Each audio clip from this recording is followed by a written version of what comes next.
अस्सलामुअलैकुम, मैं हूं मोहम्मद हसन। आज का व्लॉग बहुत ही इमरजेंसी में बना है। रात का काफ़ी टाइम गुज़र चुका है और लेकिन बहुत ज़बरदस्त ख़बर आपको देनी थी कि ईरान ने इसराइल पर हमला कर दिया। यानी कि जो आवाज़ें गूंजती थी कि ईरान धमकी दे रहा है, मैं छोड़ूंगा नहीं, अगर इसने गज़ा में लड़ाई बंद ना की तो मैं ये कर दूंगा, लेकिन ईरान को देने के लेने पड़ गए और फिर इसराइल को अब देने के लेने पड़ गए। मिसाल के तौर पर ये बात इस तरह समझाता हूँ आप लोगों को कि ईरान धमकी देता है, हमला नहीं करता, यही सुन रहे थे। लेकिन जब उसके ऊपर हमला हुआ, उर्दन में उसके सफारत खाने पर हमला किया गया और उसके कमांडोज को मार दिया गया, उसका बदला लेने के लिए ईरान ने इसराइल पर हमला कर दिया। और हमला कैसा कमाल हमला है कि ये ख़बर आई कि ईरान ने कहा कि हमने हमला कर दिया है और अब बात को ख़त्म समझा जाए। अगर इसराइल इसके बदले में अगर हमला कोई और गलती करता है तो हम उसको छोड़ेंगे नहीं। यानी कि हमला कैसे है, यानी कि अब के मार इब के मार वाली मिसाल दे रहा हूँ आपको। यानी कि वो इब के मारने वाली मिसाल, उसका मुकाबला ईरान ने ये किया कि अपने क्रूज़ मिसाइल छोड़े, जो क्रूज़ मिसाइल कम से कम 2 घंटे लगते हैं इसराइल पहुंचने पर। ठीक हो गया। और क्रूज़ मिसाइल छोड़कर आके ऐलान भी कर दिए कि हमने हमला कर दिया। और कुछ ड्रोन्स भेजे हैं इसराइल पर हमले के लिए, लेकिन ख़बर ये आई कि इसराइल और बरतानिया के तैयारों ने उसको तबाह कर दिया। और क्रूज़ मिसाइल अभी पता नहीं रास्ते में है और उसका पता नहीं चल रहा कि वो किधर है। लेकिन ख़बर ये आ रही है कि फ़्रांस के तैयारे भी निकल पड़े हैं उसको ढूंढने के लिए, वो मिसाइल किधर है। अगर कोई ड्रोन्स रास्ते में बचा है तो उसको भी काबू कर लेते हैं। और इसराइल से ये ख़बर है कि इसराइल सोया पड़ा है, वो सब सोए पड़े हैं, उनको कोई ख़तरा नहीं है।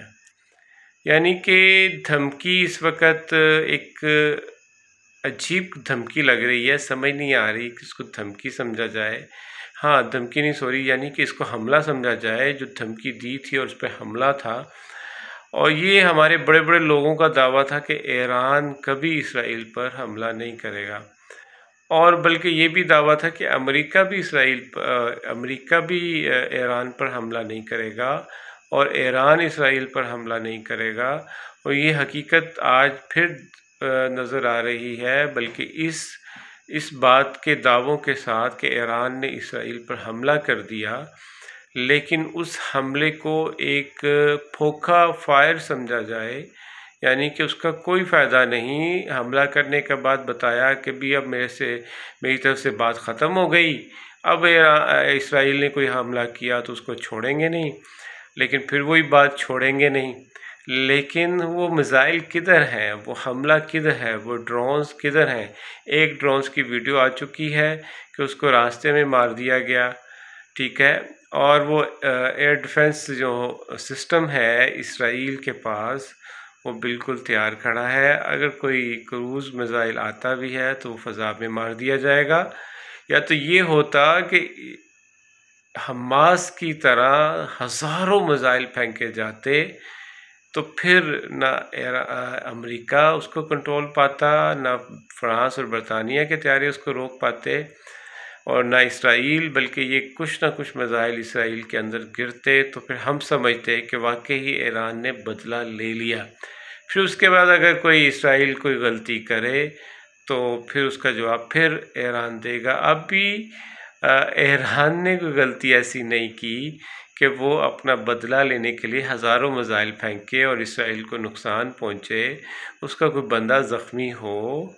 बल्कि यहाँ पे तो ईरान के तो कई लोग ज़ख्मी हैं और कईयों के बारे में, बल्कि कमांडोज़ के बारे में है, जो ईरानी कमांडो है जिनको मारा गया है। लेकिन उसके बदले में अभी कोई ज़ख्मी नहीं है और मामला ख़त्म हो चुका है।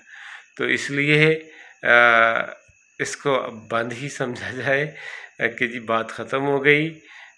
लेकिन मुझे एक चीज़ एक और समझ नहीं आ रही कि क्या ये कोई इनकी प्लानिंग है कि हमास से इसराइल जंग हार चुका है और उस हारने को छुपाने के लिए कोई दूसरा महाज खोला जा रहा है।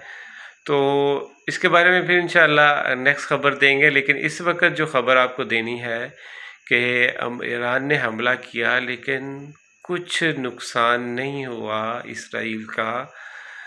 अल्लाह करे कि इसराइल तबाह हो, इसराइल पर मिसाइल गिरें, लेकिन ऐसा कुछ नज़र नहीं आ रहा। अल्लाह हाफिज़।